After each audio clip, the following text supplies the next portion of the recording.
Okay, so before I go on to play this video, I'm going to do an open dialogue. And the title of this video is the cultural generation, the generational scapegoating culture and the suppression of the truth, as well as hindering children from living in a safe environment where they can not only learn but prosper and be in a healthy home life with able-bodied, empathetic, and loving, nurturing parental parameters. This is something that has been repeated throughout his story for a substantial amount of quote unquote time, and this has been conducted and honored. This system of scapegoats, abuse, and the covering up of, enabling of, hiding, discrediting, and sabotaging healthy brains, healthy lives, healthy organisms. I say this because I can advocate and vocalize how this system allows so-called parents, guardians, so-called, it allows these so-called supposedly adults to not only abuse but then to exploit, to sabotage, and destroy healthy adolescent lives. And they do this through many stages, and it is a very, very intricate and it's a very startling reality, and it's very common. As sad as it is to say this, it's very common, and I can only really speak from this side of the map, in the land of the US of A. I cannot really say with evidence and factually how this operates outside of the US of A.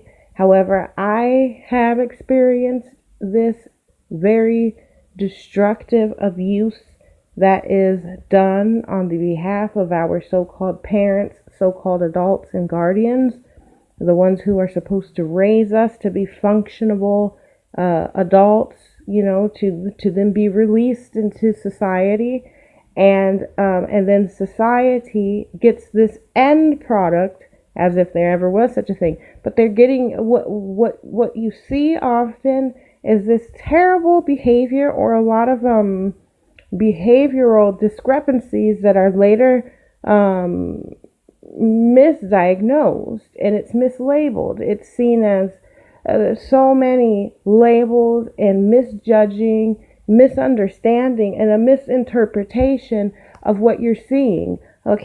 So what one may assume is that you're dealing with someone who is so-called psychiatrically unstable. However, it is not that. You're looking at their psychiatrically and behaviorally unstable guardians, the ones who groomed this behavior. That is most often what you're looking at.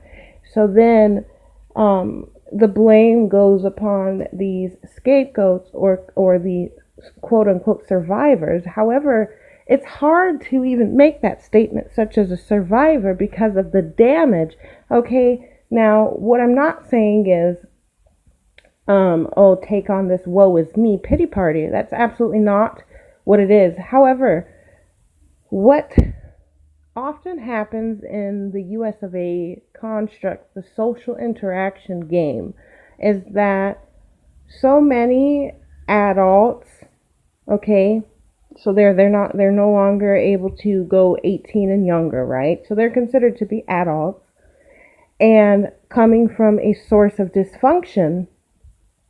Okay, so they were abused, whether this is one, if not multiple different other combinations of abuse. And this ranges from spiritual abuse, mental abuse, sexual abuse, and physical abuse. Just as much as religion is used in education and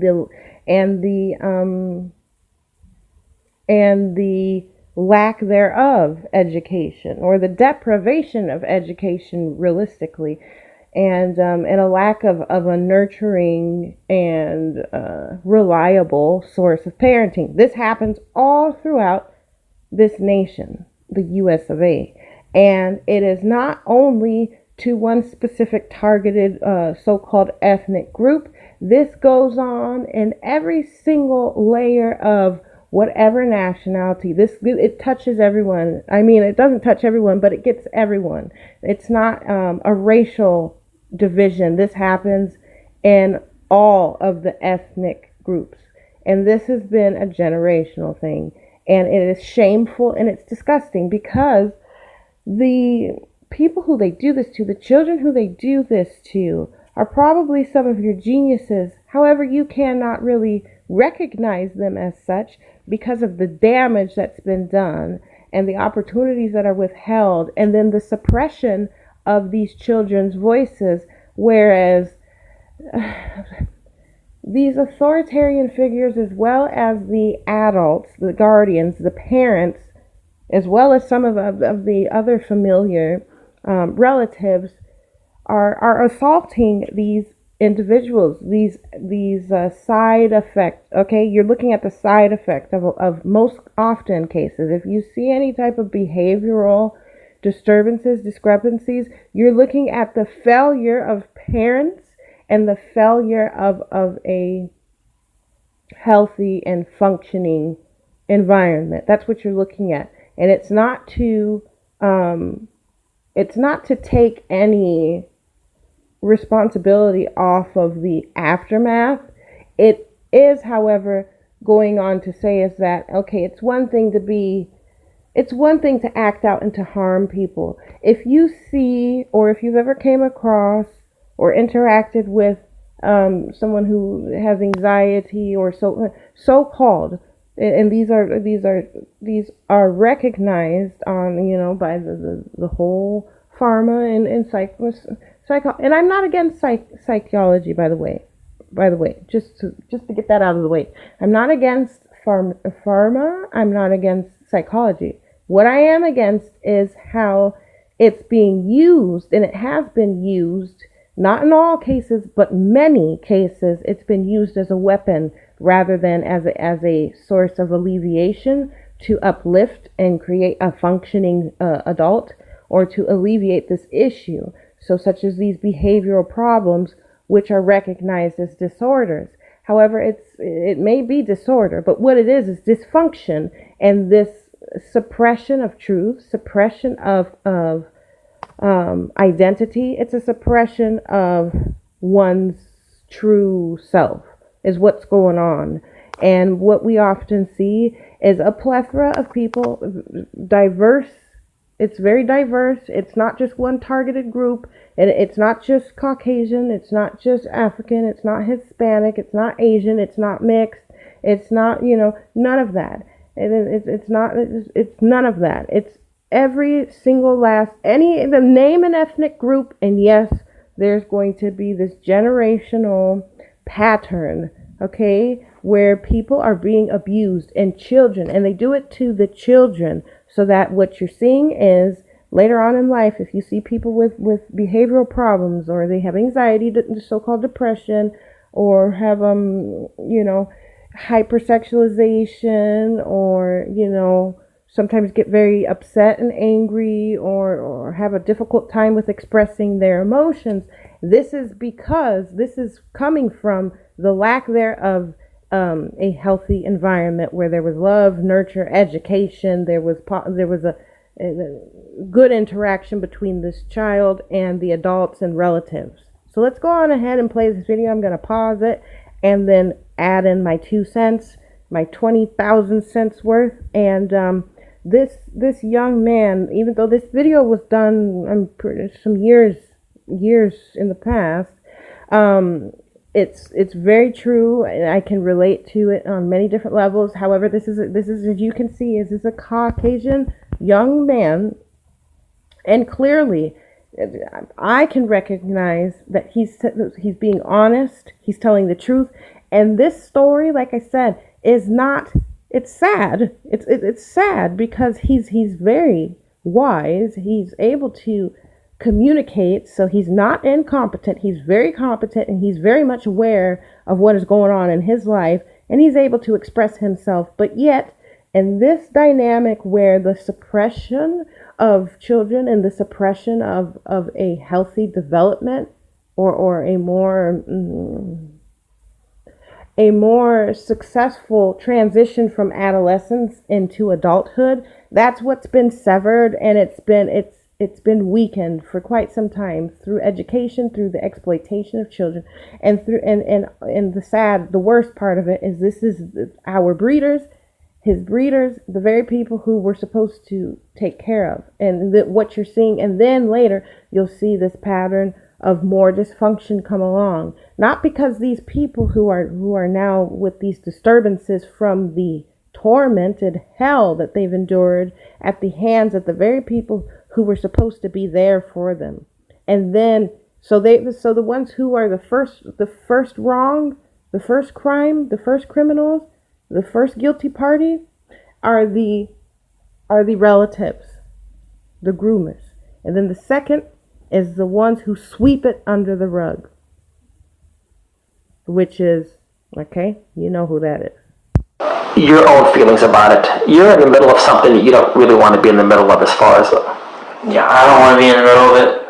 It's just not fun to have to stress about what I'm going to be taken tomorrow by the police and be handcuffed, and what I'm going to have to deal with when I go back to my mother's house. So it's not just the uncertainty, but some fear as well? Yes. So, how did the police, when the police have come and taken you at different times, I mean, what are your thoughts about the police? I've learned that the police are not really that good at people. They just do it. What my situation is, it's just whoever gets caught out. If a good person gets caught out, then they won't handcuff me and they won't let me get back in the car with people who abuse me. But if someone is in a bad mood, or if it's just a bad person who gets caught out, I'll get handcuffed and I'll be forced to go back inside or get in their car and leave with them. Yeah. What do you think is the source of the evil? Is it, your mother, your stepdad? Is it the system itself? Is it the judges? What has been the primary thing that has caused this problem? Well, my mother is a sociopath who has behavioral problems with winning. She has to win at everything. And the system has allowed her to win over and over again and make me stay there and sue my dad and take his money while making me stay at her house. So one of the things that Judge Kiesenberry said, he kept on talking about your father and child support. Now, does your father do anything other than just pay child support? I mean, does he starve you when you're out here? Does he never give you anything? Or? No, I'm given anything that I need and most things that I want. I mean, I live perfectly fine. I'm happy here. I go do things. It's great here. Yeah. I find it very strange how, well, not even strange. Why did the interviewer ask that question? And then he posed the question in regards to the father, who this young man, or at the time was a young man, who this boy is saying that he is most comfortable with. Okay, first of all, you can tell based off of his tone, you can pick up on these cues and these hints and the body language that he is comfortable. He knows what he's talking about.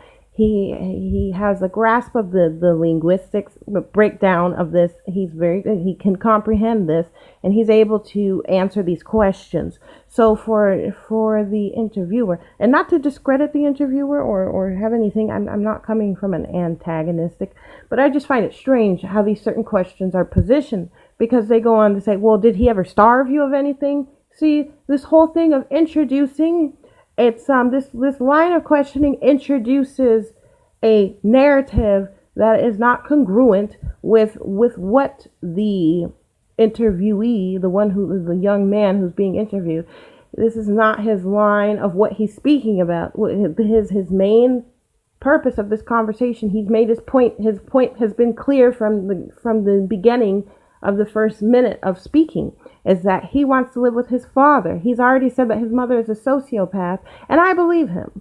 And the reason why I believe him is because of how he has explained it. Most people who are trying to come up with a lie or say something, let's say for instance, if I'm trying to get my mother in trouble, and I'm just a spoiled brat, right? And if somebody asks me, oh well, why is it so evil, and what's so terrible? They go, I don't know. They usually will go and jump to a left field and go, because she hits me, or because they'll say something that will likely have a repercussion or have a consequence. They'll go so far as to say that if that was the intent of coming from a mental capacity of spite, doing it out of spite and one up. But that's not the case. You can tell when children, especially if at his age, he's a teenager here, you can tell when they're here from a malicious, okay, and then you can tell when they're being honest. And this, he's being honest. He doesn't have anxiety. He's very he has a little bit of anxiety, but he understands that this system is very much rigged, and how he said, oh, well, if it's a bad one coming, and he means by it, if it's one of the cops who really just maybe rub him the wrong way, or the cops who are, pretty hard with him, he's going to go to jail. And then if it's one of the decent kind of, whatever, laid back ones, so to speak, good cop, bad cop. If it's one of the decent ones, then it might be all right. But nonetheless, what he's saying is he does not want to live with his mother. And the thing about this is that instead of trying to badger these children, or badger anyone really, into living with the so-called guardian or parent who they're saying that they're miserable with, why is it that this construct and this system has allowed and perpetuated and enabled this thing where, if they're not getting along, and it's creating disharmony so much so that the police need to keep coming back and returning to this location? Why do they put all this burden upon children and then to ruin lives more? You're not listening to what they're saying, and he has a reason to say what he's saying. And yes, there are plenty of people who feel like they need to win. They always have to have things their way, even if they are not the one that is being correct. They're being inappropriate. Their behavior is inappropriate. How they choose to interact with their children is inappropriate. How they choose to interact with anybody, in most often cases, is disingenuous and inappropriate. This young man has stated very clearly his mother is a sociopath. Most people don't even know. Most teenagers don't even really know how to present such a thing. What do you mean by sociopath? He's investigated. He knows who he's dealing with. Okay, anyways, let's continue. So as far as, I wanted to ask you before about this. When your stepfather took your clothes, what did he take? I mean, everything? Yeah, just the whole closet. They just stuffed it all in a bag, and they just took it. And so only what you were wearing was what you were allowed to wear. And see how he asked that question, only what you were wearing. I know what this young man is saying, because it's happened to me plenty of times in my adolescence as well. It's horrible. What would happen is, if you ever get any attention from someone who is willing to protect you and to actually be a guardian, okay, role model, someone healthy who is not interested in abusing and exploiting you, what happens is these sociopaths, psychopaths, narcissists, and devils and often are our relatives.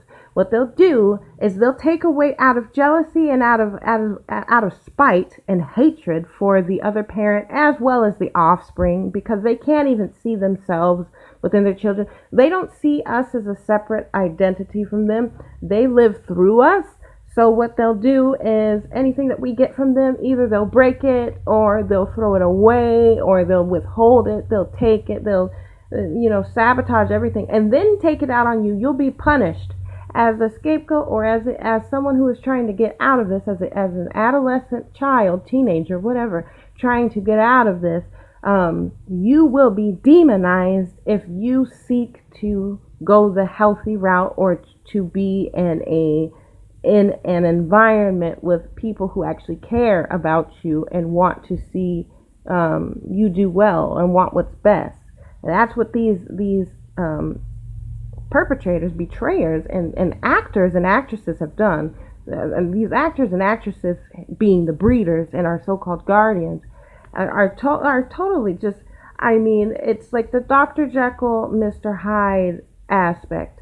They're really good at presenting to the public being like super credible and very clear-minded and very respectful people, because they're really good at what they do. They know how to put themselves together because they're very crafty and they know how to manipulate. They know how to do it very well. They're very good people.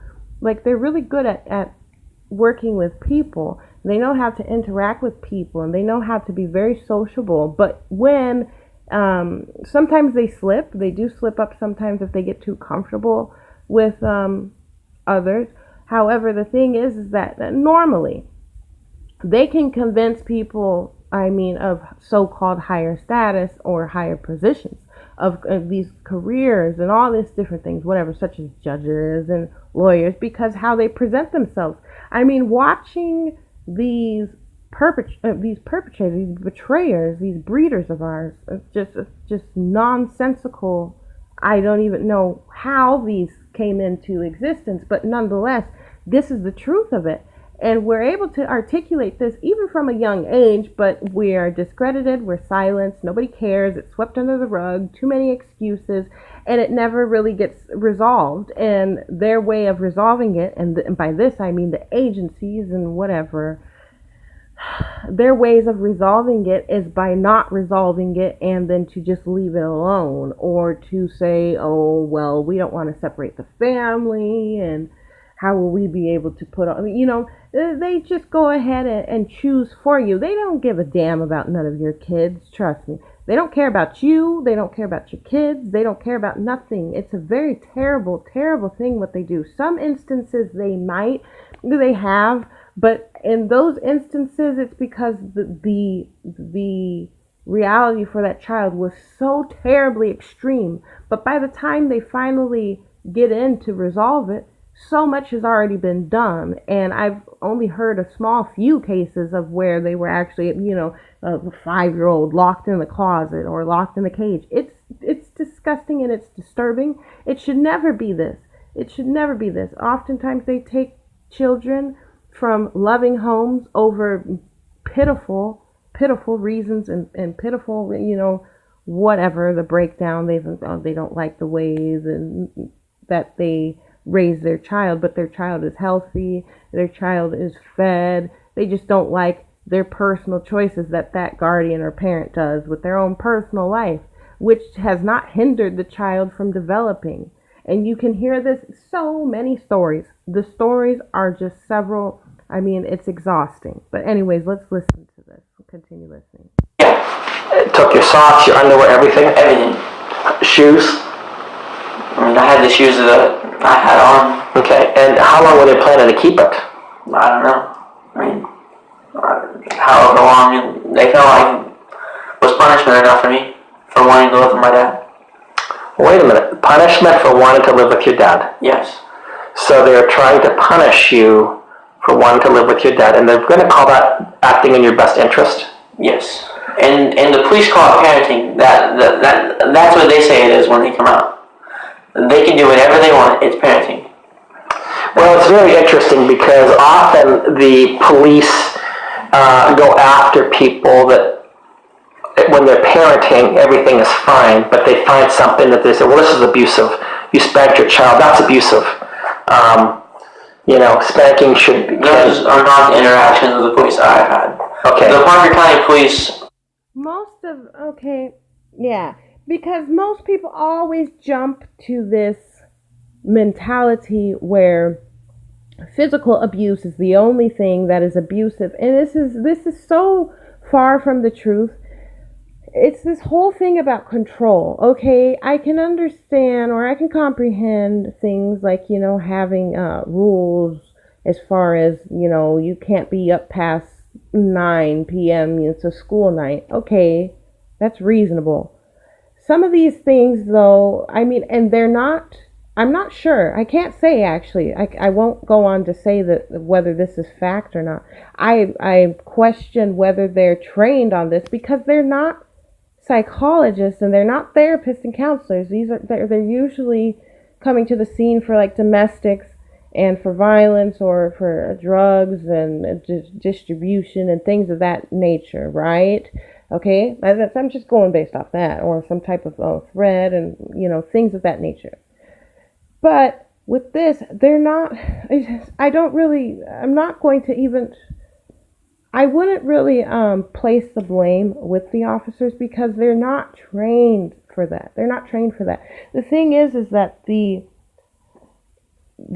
sad reality when it comes to counseling and stuff is most often biased, and it's more lenient and more favorable towards the guardian parents, because again, it's this whole thing where the suppression of truth and then denying this adolescent, like as if we're too stupid, or as if our complaints aren't valid, like and you'd have to be damn near dead in order for them to consider this to be a moment to interact and finally say it's up to the child. And it should be, realistically. I truly believe if you can sit down and get them say, first of all, they need to get it on the record and say, first of all, whatever you say to me here is not leaving here. It can't leave here. Because if a child says to you, I'm scared, I don't want to be here, let me live here, I don't care what you think. Okay, they say, oh, well, they smoke marijuana or they do crack. Is the child fed? Does the child have clothes? Are there bruises all up and down this baby? Is the baby saying, oh, no, I can't, I'm scared, I'm afraid?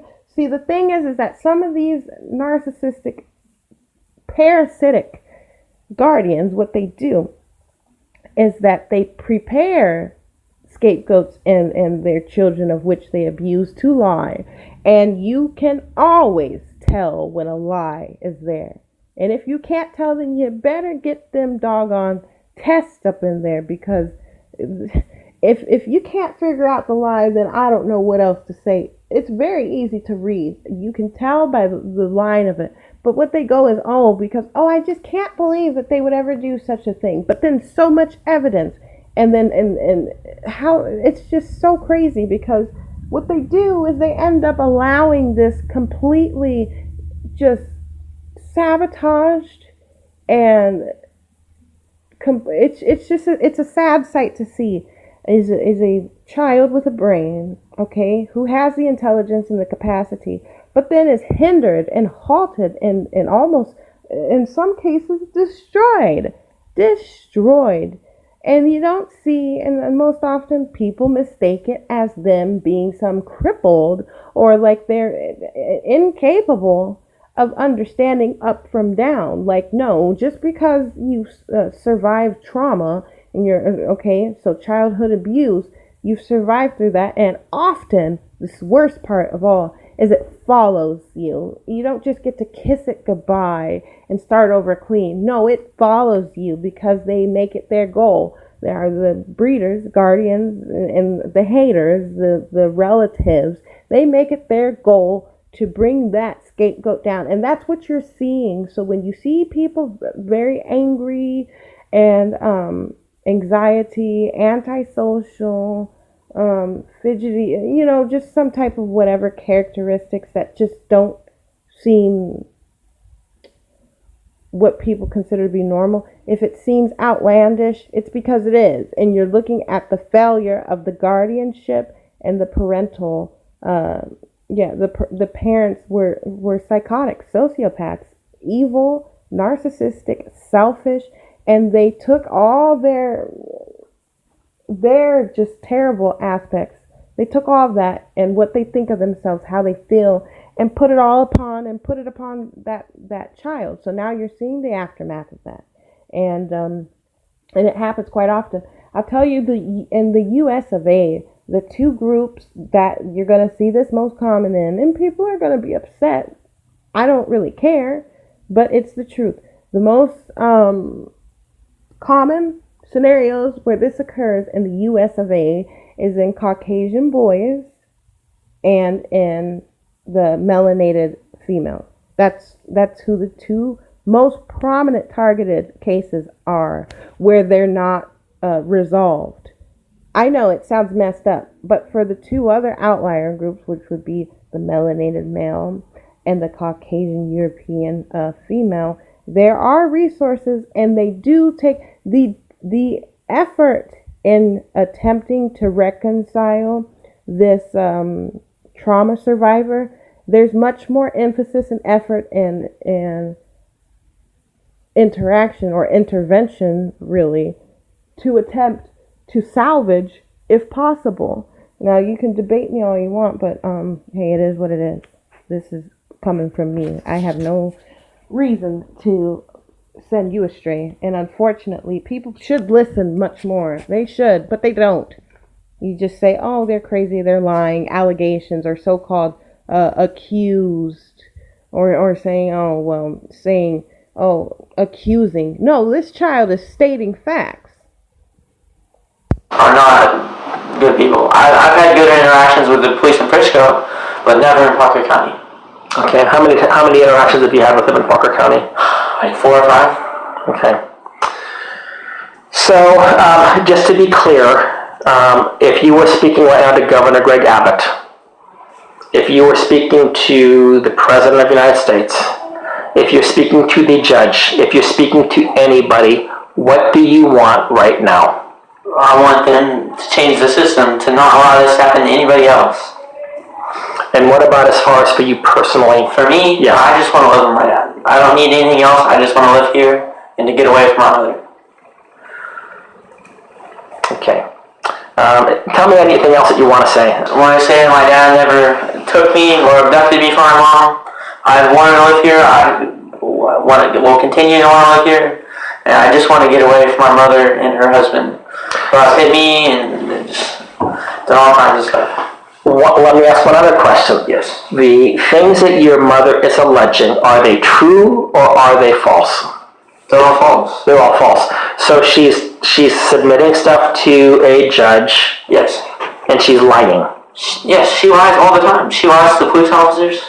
She lies to the judge in court on the stand, saying that we have a loving relationship when that's not true at all. She doesn't even really like me because I don't want to live with her. And I don't like her because they abuse me. What are your thoughts about justice in our system? I mean, do you trust people? Do you trust authorities like judges and police? No, not at all. I don't trust any judges or police officers at all. Yeah. They haven't given me any reason to. Yeah. And what about the law itself? I mean, you're not a lawless person.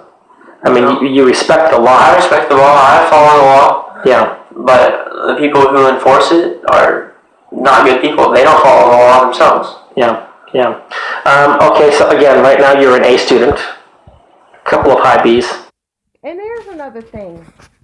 See, this whole big thing about the law. What folks is failing, I mean, it's just clearly, okay, you play these word games all you want. Law is law, and legalities are legalities. There's a huge, extremely oceans of a difference between what is legal and what is law. There are things that are law. Those things are out of my control. Of course I'm abiding by law. For me to go against law is for me to go against my own self, which is stupid. and damn near impossible for me. What is legal is not law, and these have been used as if they're the same, and they're not. Law says, okay, for instance, law says that you can walk on the ground, you don't walk on the clouds. That's what law says. You're not walking on clouds. You're not walking on clouds. You're walking on the ground. Law says if you're swimming, unless you've got an oxygen tank, then you're going to have to eventually come back up for air. Or unless you've got a snorkel, then you're going to have to come up for air. Otherwise you die. That's law. Those things are law. Law says in order to create a child, there's a sperm needs to reach the egg. That's what law says. That's law. Okay? Law says drink water or die. That's what law says. Those things are laws. Like, no, seriously. That's the law. Law says if you walk out in 20 below weather, it's cold, it's freezing. If you don't have any clothes on, frostbite, hypothermia is soon to come, right? Law says put something warm on, get warm. Law says get warm. Otherwise, okay, these are things that are law, and legalities are something different. Legalities say go 30. Legality says this is 30 miles per hour. That's not law, though. You're using it like it's law, but you're crossing a boundary. They're always crossing boundaries, trying to enforce legalities and pretend that they're laws. Okay? Now, if you want to talk about morality, we're not even at that. We are still collectively living in a savage perspective. But anyways, we won't get into that. Let's go back to this, what he had to say. Bring those up. Gotta bring those up. I mean, 88 is a really bad score for somebody who's not going to school because your father's keeping you away from going to school. 88 in Spanish, 89 in geometry, and 89 and I forget what the other one was. Everything else is, 90s and 100. So, you don't look like you're being abused here. No. Now, your mother said that you were that great of a student out there. Is that true as well? Yes. So, the school, your ability to perform well at school had nothing to do necessarily with where you were living. No. But after school, like when you're back home, you just didn't want to be at home? Yeah, I didn't want to be at home. It was stressful to be in the house. It's hard to make myself walk in the house when I know all the bad things that have gone on in the house and that can continue to go on. Do you resent judges for thinking that they can order you away from your father? Yeah, I resent judges in the system that they can write words on paper that justify what I do on a daily basis. Like, I have to leave on Friday at 6 o'clock. How can a judge just sign a paper and say that just because my parents are fighting when it affects me? Yeah. When I can think for myself and say what I think, and it just doesn't seem right to me. Do you resent the fact that in our state, many of the lawmakers seem to ignore this whole issue and just let it go on year after year? This should be one of the number one issues because it happens to tons of people. Yeah, and Yeah, it happens to tons of people because we're property. And they want to go by this whole thing about birth certificate, we're signed away, but bullshit. Okay, technical foul, traveling, no. Just because, no. See, that's the thing where legality and law they're trying to warp it as if, no, law says, this is what law says, is that's a piece of paper with writing upon it, it's got a seal upon it, and that piece of paper cannot chop you up, but somebody can definitely shoot you. You see? It's shameful. No, I'm not the one who is threatening anyone or imposing violence. These are the things that this system allows to go on. and allows people to be victims of, because they treat us as how they claim us to be and identify us as property based upon some structure that, unbeknownst to us, we didn't give no consent to it, nor can we. How could you? And just because you sign something does it not, that it's still realistically, lawfully isn't valid. Legally it is, but lawfully it is not. It's sad and very disgusting. I found was very interesting. I was at a conference this past weekend. They said 25% of the children in Texas have a child support order. What that means is that 25% of the children in Texas are either coming from a divorced family, a family that's never been formed. 25%, one out of every four children has to deal with something like what you're dealing with. Maybe not to the same degree, some people maybe even in a worse degree. Right, so that's like half the parents in Texas that have to fly in the system.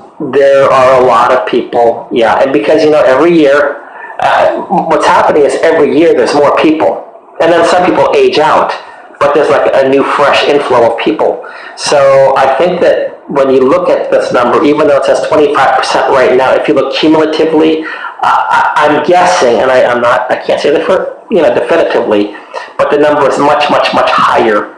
The children that have been affected, the parents that have been affected, the grandparents that have been affected. I wish you the best. And part of the reason I came up here tonight, because I just found out about this not even a couple of hours ago.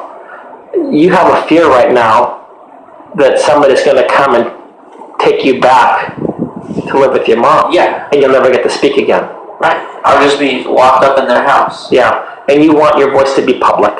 Right. Yeah. Okay. And for the people who watch this video, I'm not just saying bad things about Mom and Jimmy to make them look bad. I'm saying what's happened and saying the truth. I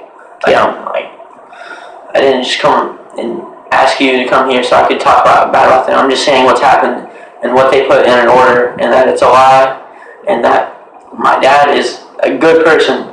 Yeah. He's wanted a relationship with me my entire life, and he's fought to do it. Yeah. Yeah. Yeah. Well, again, I wish you the best. We all wish you the best. And everything will go public. That's all we can do. This happens so much where these females able to have children by these men, hard-working men. I'm not saying all of them are angels. I'm saying a lot of them want to have relationships with their children, but this system and the constructs allows these females to lay down and have children with these males and be able to extort him with his own child, and then to make matters even worse, that these men have to fight, or they have to go to battle, a legal battle, just in effort of seeing their child. So to make a sad story completely miserable, it's shameful. And I honestly, I don't care whose feelings I hurt. It's people like this young man and me and many other all over this US of A who this happens to, and y'all ruin lives. Y'all ruin lives with your pretty privilege and your bullshit. You lay down and have children with these men who work their asses off. You don't appreciate shit. They're narcissistic as fuck and disgusting, and then they go on to scar and damage their children.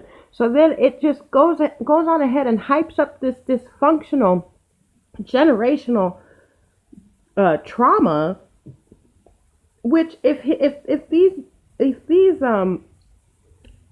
childhood abuse survivors phase out or end up having children, do you know how crazy this shit gets based off of these females' greed? The greed, okay? You understand? Because in this system, there's a certain type of female. Yep, it's a Caucasian female in the US of A, the American Caucasian female. And if she lays down and has a child, you're screwed. If she doesn't genuinely love you, which there are some who kudos to you. Go ahead and tell them about themselves.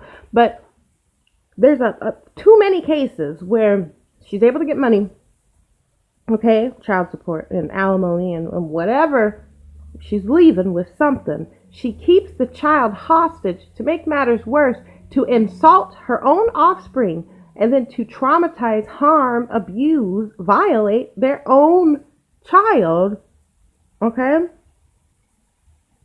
So when it comes down to these fathers who want to be a part of their child's life, and they can't even see their own children because based off of some legal matters that was agreed upon between the favored female who has the upper hand, who could just go divorce, I want a divorce, I'm keeping the baby, and it favors her. And they haven't been able to evaluate or even to take what this young man was saying into consideration, to be able to reason with it and grant the guardianship to the father. The child ain't gonna lie to you if they're in a safe enough environment without being led, because that's something that happens often, being coerced and planting this.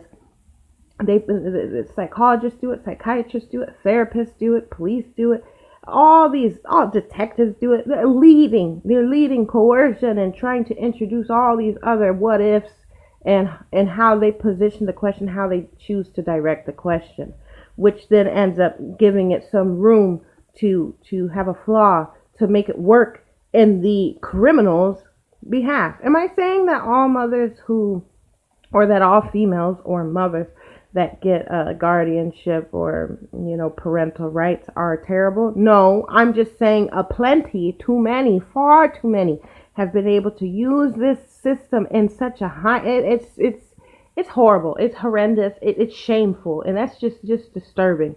And you don't even, it's like they don't even love their children enough to give their child a better opportunity at life. So they use their children as tickets, meal tickets. And not every female has that type of privilege, nor should they.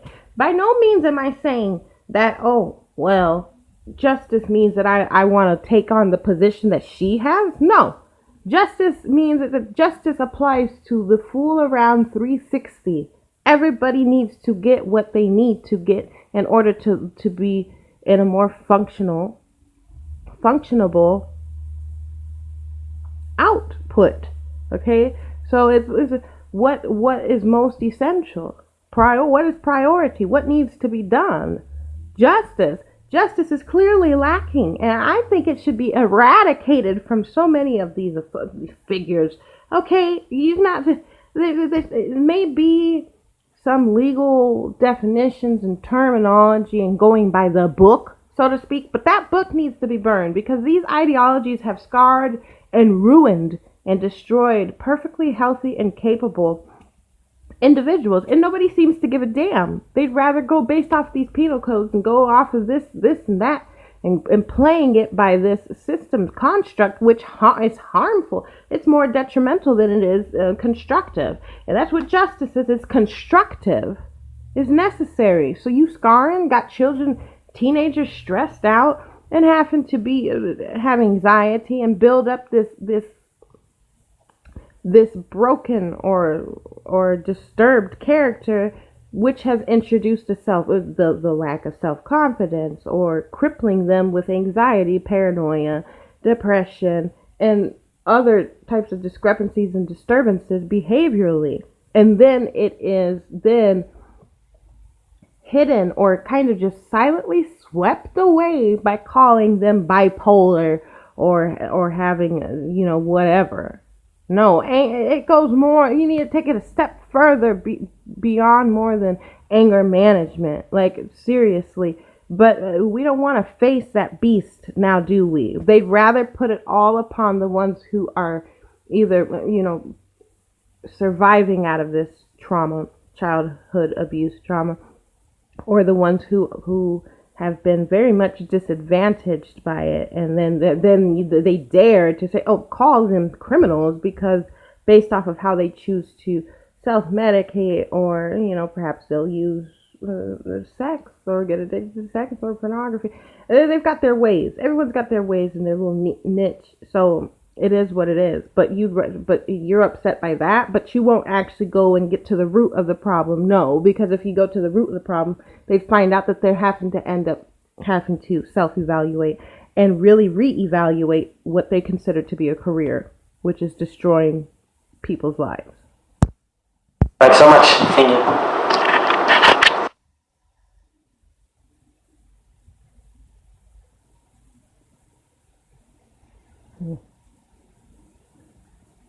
Wow, no right of possession. You see, because we're just property. We're not living. We're not living man. We're property.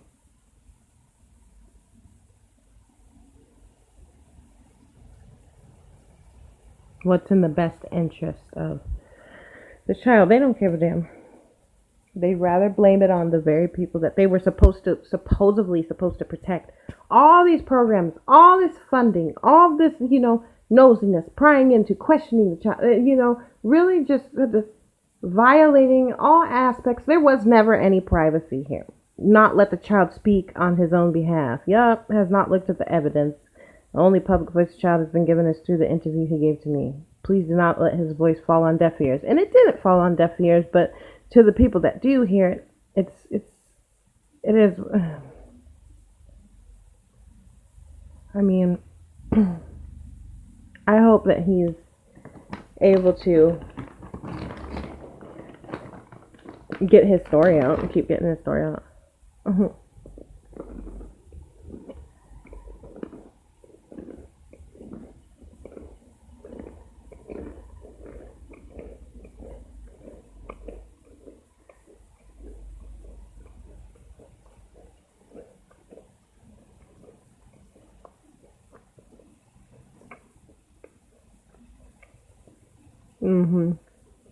Yep, it happens all over. But, oh, well, with liberty and justice for all. Haha. Joke. Alright, I'm out of here, y'all.